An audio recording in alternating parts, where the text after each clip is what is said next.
Hi there, this is Teacher Luz of Camglish.com. Welcome to another video lecture using the book Essential Grammar in Use, the third edition by Raymond Murphy. In part 1, we studied Unit 114, and we talked more about phrasal verbs, right? Yes, I'm glad you remember that. Now we will continue with the part 2 where we will learn more things about phrasal verbs and the use of objects in a sentence. Are you ready? Alright. Now, in part 1, we had a little review on what are phrasal verbs. Let's go back to that. I told you that phrasal verbs are verbs plus a preposition, which creates a different meaning from the original verb. My example was the words put on.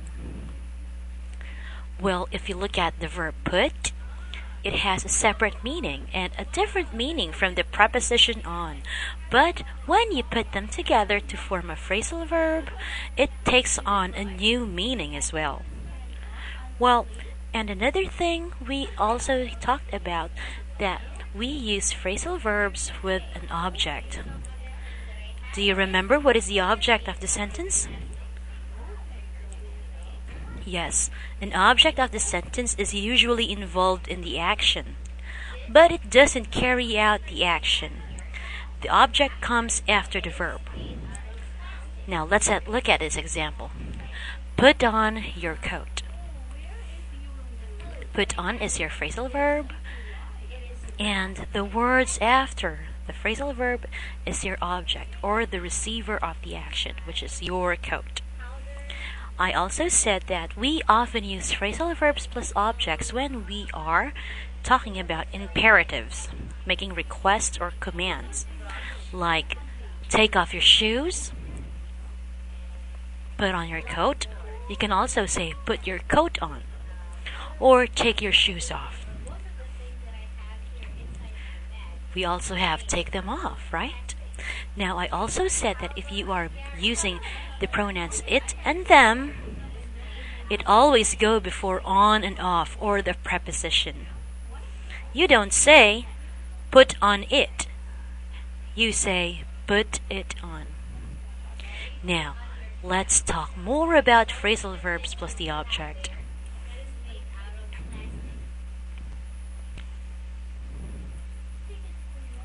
You have turn on and turn off. We often use this when we talk about appliances or things that involve switches, like electricity. Turn off, turn on. The lights, machines, the taps. Let's look at the examples.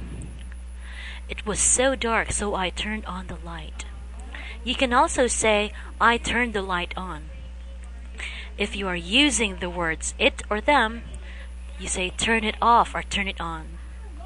You say, I don't want to watch this program. You can turn it off. Aside from the word turn, you can use switch. You say switch on or switch off the lights, machines like the television or others. I switched on the light and switched off the television. Now this thing right here is a switch. Next one. Pick up and put down. These two phrasal verbs have opposite meanings. Look at the example of pick up. The woman is picking up something from the ground, right? Put down, a woman is holding something and then she lets go of it. Or yeah, putting it down. Examples are, those are my keys on the floor. Can you pick them up for me? I stopped reading and put my book down. Or you can also say, put down my book. Lastly, let's talk about bring, take, give, and put. Bring back, take back, give back, or put back. You can take my umbrella, but please bring it back. Look at this illustration right here. This demonstrates the word take. The man took the umbrella from this man. And after a while, the man is bringing back the umbrella back to the owner, this guy. I hope that's clear enough. Now let's look at more examples. I took my new sweater back to the shop. It was too small for me. I've got Rachel's keys.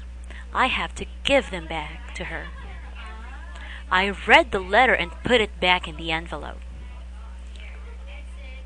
Well, I hope that you learned a lot about phrasal verbs today.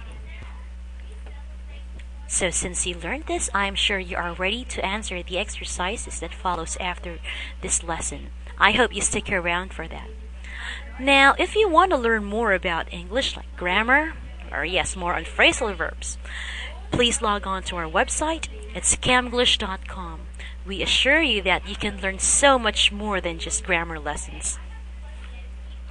Now, I have to say goodbye. I hope you have a great day.